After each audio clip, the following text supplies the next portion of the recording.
Now an update to our I-Team investigation of the HabiJax Homes neighborhood Fairway Oaks. Just hours after residents protested outside City Hall demanding the nonprofit be denied city funding, council approved that money for both HabiJax and other organizations. The I-Team's Francesca Emiker was there when the funding passed 16-3. She's joining us live now downtown. Francesca.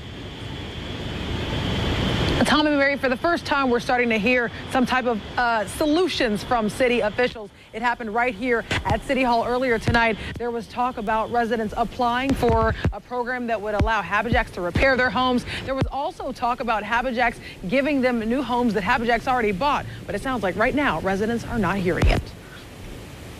Are you aware that I presented that to HabiJax, saying that when the 25, 30 homes that they're the new homes that they're gonna build over in Newtown, would they be willing to allow you all to get on that list, even move you ahead of the list? Are you aware of that?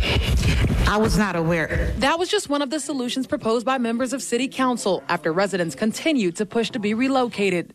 Tuesday night, City Council approved $2.6 million to go towards affordable housing throughout Jacksonville. More than $800,000 of that money goes to HabiJax. We heard from the president just last week for the first time on Friday when she offered a solution. We have done many inspections. The last inspection was done of 51 homes in 2013.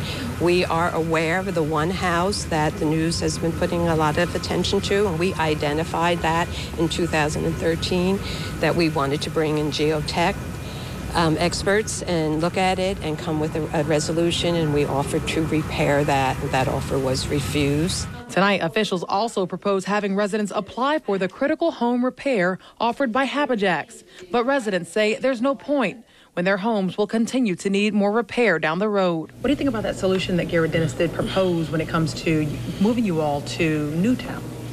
And basically, I don't see that being an option, even with the homeowners actually having to start over another 25-year mortgage. I don't think any homeowner out there would want to start over another 25-year mortgage when the majority of homeowners have like 9 years left to pay on their house. And again, on Friday, the residents of Fairway Oaks plan to be back in front of HabiJax protesting, much like they did just last week. Also, I know that it was mentioned that the news may have been looking at one home, but after you've seen multiple reports, nearly 3 dozen of our reports, we have definitely gone into nearly a dozen homes, all showing the cracking slabs. For now, reporting live from Francesca Emiker, Channel 4, the local station.